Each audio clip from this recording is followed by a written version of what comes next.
అందుకే గుత్తి దీపం పెడతారు.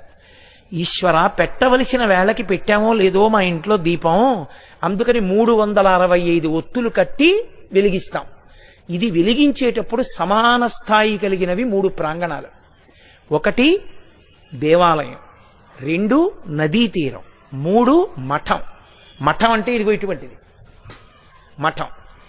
హీనపక్షం ఇంట్లో.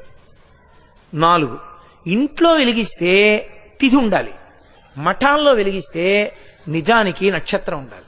యథార్థంగా కార్తీక పౌర్ణమి అది. శివకేశవాలయముల యందు రెండింటిలోనూ ఏకకాలంలో జరిగే ఉత్సవం కార్తీక పౌర్ణమి ఒకటే. కాబట్టి అందుకు పెట్టాలి దీపం. కానీ కార్తీక పౌర్ణమి నాడు దీపం వెలిగిస్తే వెలిగించి వెళ్ళిపోకూడదు. కొవ్వొత్తితో అస్సలు వెలిగించకూడదు దీపాన్ని. ఎందుకంటే అది చచ్చిపోయిన జంతువు యొక్క కొవ్వుతో తయారు చేయబడుతుంది. వెంటనే ఆ దీపం అపవిత్రం అవుతుంది.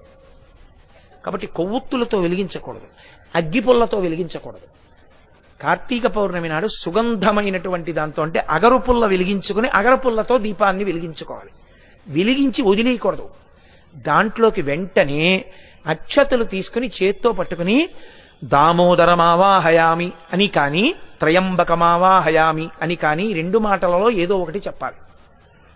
అంటే దామోదరుణ్ణి కానీ త్రయంబకుణ్ణి కానీ దీపం మీదకి ఆహ్వానం చెయ్యాలి.